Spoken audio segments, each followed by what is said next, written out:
Hello, I'm Colin Bradley.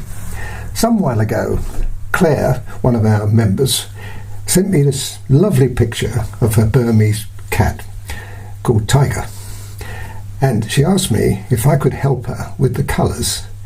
I thought, well, this is a great opportunity for me to show you how I go about choosing colours.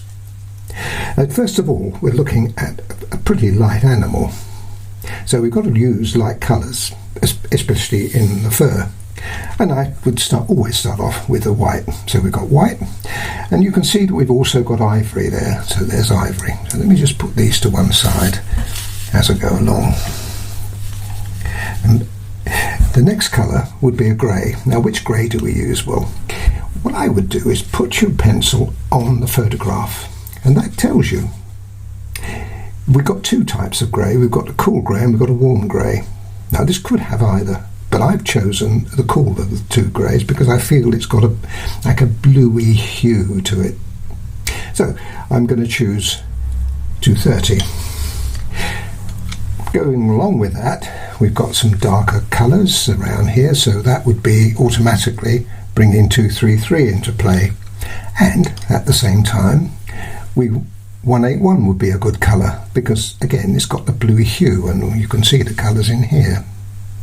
So there's a 181. So gradually we're building them up. Now, get a bit more complicated now because we're looking at these ochre colours. Now, I happen to know that if you use that colour, which is 182, and you combine it with the 233, you get this lovely tone here, just about there where I put my finger. But we want it deeper than that. And you can see it's got like a pinky hue. And I also happen to know that if you use this colour, which is 189, together with 233, and add a little bit of 182 in, you'll get that colour there. So there's another. So there's some more colours. You obviously need a pink too. Although that 189 has got a sort of a pinky, it's more pinky peachy, whereas you need a proper pink. 132 would be the ideal colour for that. So there we are, it's another colour. So as you can see, we're beginning to build them up. The ochre colour in here, I wouldn't use too yellow a colour, and the 183 is a yellow ochre, but it's not too yellow. Some of the others, 184, 185, are too yellow, and that would turn it greeny if you start putting that on top of grey. Okay, well, we're getting there now. There is another colour in here that I can see. It's not a colour that you can readily see, but it would be an additional colour, something you can add on. And 187 would be a good colour for that. So I've included 187. Now, when I select my colours, it doesn't mean to say I have to use them all. But it's given me an idea that I can, and as I go along, as the picture unfolds, I can see the various colours that I need, and sometimes I have to break off and go to my stock because I haven't got the exact colour that I'm looking for. So this is only really a starting point. Now, the other thing we've got is a really, really pretty eye. Now, I've already given you the ochre, which we would need, with greys, which we'd need, and the whites, which we would need. But there's two other colours here, which I'm going to add on. One is 172, and you can see if I put it on the eye, you see how close it is actually to those colours. So it's 172 and 165. Both of those two colours I can see in the eye, so those two can move across. Now, I've also included in this 168. Again, this is you can't really distinguish a colour, but I know from experience that if I add this colour with the greens, we'll get that little richer tone to it. So we're getting there now. Look, I've only got 4 left, folks. Now, obviously, we're going to use.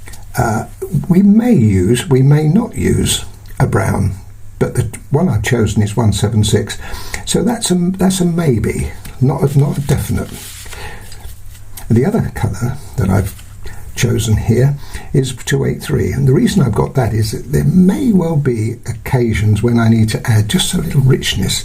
Sometimes in the eye, just there, I can see this colour in it, but obviously if I put that in on its own, it would be disaster.